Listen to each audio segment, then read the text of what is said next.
Damos la bienvenida, como lo dijimos antes del corte, a la concejal y periodista Marta Ordóñez. Ella se ha caracterizado no solamente desde cuando ejercía el periodismo, sino ahora desde el Consejo de Bogotá en este tema de los niños, en estas investigaciones permanentes. ¿Qué la ha conducido, Marta, a ese tema de los niños? Inicialmente en el 2002, un tema personal que me acercó en realidad a toda esta problemática, a investigar todo lo que tenía que ver y a tratar de entender todo lo que tenía que ver con ese delito tan terrible que es el abuso sexual a los niños y a las niñas.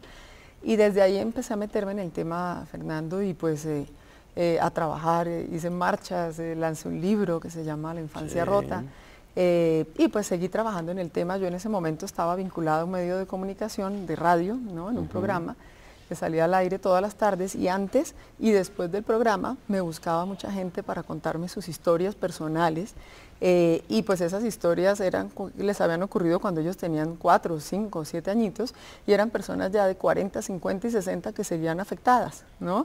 Entonces pues ahí pues tomé la determinación de seguir trabajando por el tema, especialmente ese. Pero resulta que después llega una propuesta para trabajar el tema, pues ponerlo en la agenda pública y trabajarlo desde la política distrital, y pues acepté, me lancé, 11.000 personas creyeron en que pues yo sí podía trabajar el tema. Curiosamente, muchos de nuestros colegas decían que eso era muy difícil, llegar al Consejo de Bogotá a trabajar exclusivamente temas de infancia, ¿no? Y más de abuso sexual infantil.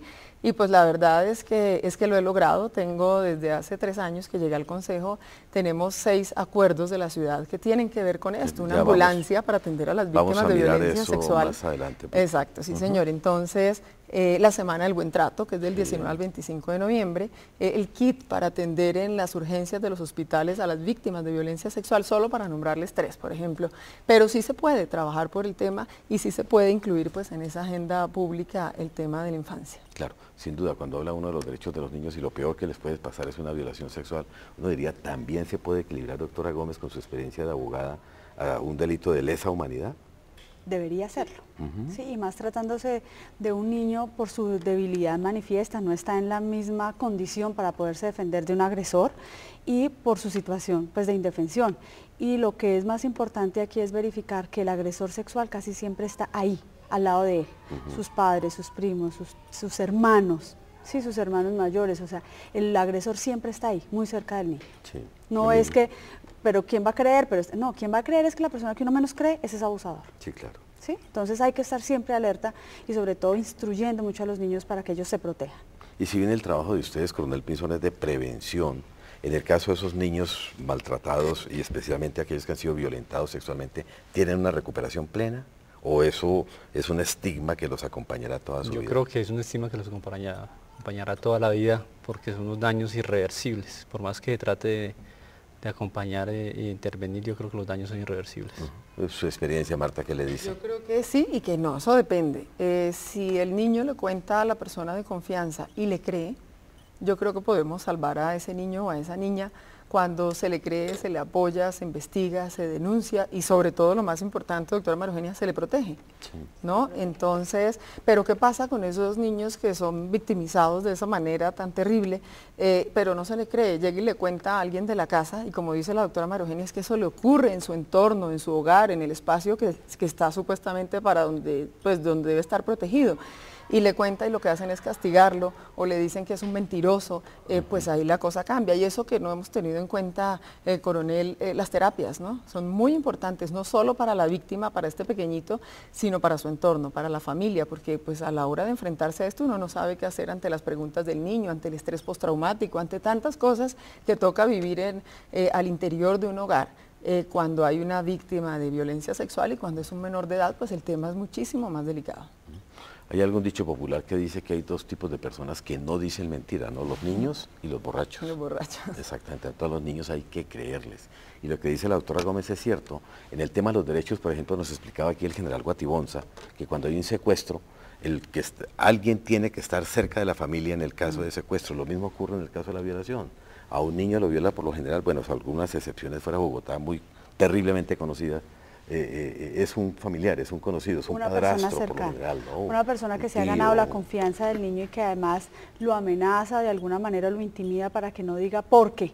No lo van a matar, no le van a creer, le van a pegar, o sea, va a ocurrir algo y efectivamente el niño se deja intimidar y no lo dice. Entonces lo primero es que el niño hay que creerle, y si el niño dice algo o se notan comportamientos, porque a veces lo manifiestan a través de comportamientos sexuales que no son propios de la edad de un niño, ahí está pasando algo. Sí, eso, y a eso hay que ponerle inmediatamente atención. Ahí está pasando algo. Aquí lastimosamente ocurre algo, y es que es la versión del niño con relación a la versión del adulto. Claro. Entonces obviamente al adulto se le cree y al niño no, y los niños a veces tienden de pronto a cambiar la versión por alguna circunstancia, pues son niños, entonces ya inmediatamente le descalifican la versión a ese niño. ¿Y qué pasa con un proceso penal? Que pasan 10 años y no se ha juzgado, y no ha pasado absolutamente nada. Ahí lo importante es que efectivamente las autoridades competentes tomen medidas inmediatas para que por lo menos se aleje, así sea de manera provisional, mientras dura el proceso, al niño del supuesto agresor. ¿Sí? Por lo menos el niño va creciendo y él mismo se va a poder defender mientras que transcurre el tiempo y sale una sentencia que seguramente es una sentencia en donde no hay ninguna condena, ¿sí? Porque ha pasado el tiempo, porque no se le cree, porque hay duda, en fin, por cualquier circunstancia, y entonces la versión del niño quedó en nada.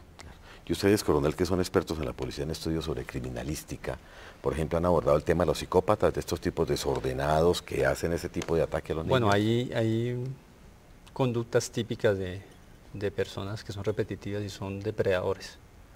O sea, se estudia desde el punto de vista investigativo, se correlacionan diferentes casos, es así que hay antecedentes a nivel de Colombia de muchos abusadores que son repetitivos, o sea, son ya depredadores, son enfermos, pero que se tiende a hacer un análisis del perfil psicológico con personas especialistas en el tema, como psiquiatras forenses, psicólogos forenses, que se construyen unos perfiles y se trata de adecuar y